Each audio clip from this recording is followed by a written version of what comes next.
Hello' everyone, কি খবৰ সকলোৰে? আজি লৈ আহিছোঁ এটা কলাজৰ ভিডিঅ'। সৰুতে স্কুলত কলা শিক্ষা বুলি এটা এক্সট্ৰা ছাবজেক্ট আছিলে। আই থিংক সকলোৰে থাকে এইটো ছাবজেক্ট। তাত বহুত ধৰণৰ কলাজ শিকোৱা হৈছিল। ৰং বিৰঙৰ কাগজবোৰেৰে ধুনীয়া ছবি তৈয়াৰ কৰিছিলোঁ সকলোৱে। ক'ব গ'লে এই বিষয়টোৱে বাকী বিষয়ৰ বুজাবোৰ অলপ হ'লেও কমাইছিল আৰু মনটো প্ৰফুল্ল হৈছিল। সকলো বিষয়ৰ পৰীক্ষাৰ পিছত এই বিষয়ৰ পৰীক্ষাটোৰ বাবে সকলো এক্সাইটেড হৈ থাকে।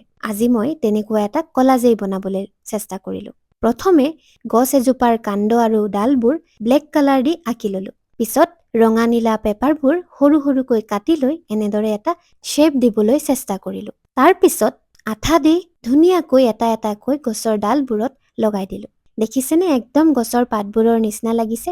হালধীয়া ৰঙা পাতবোৰ যে থাকে তেনেকুৱা।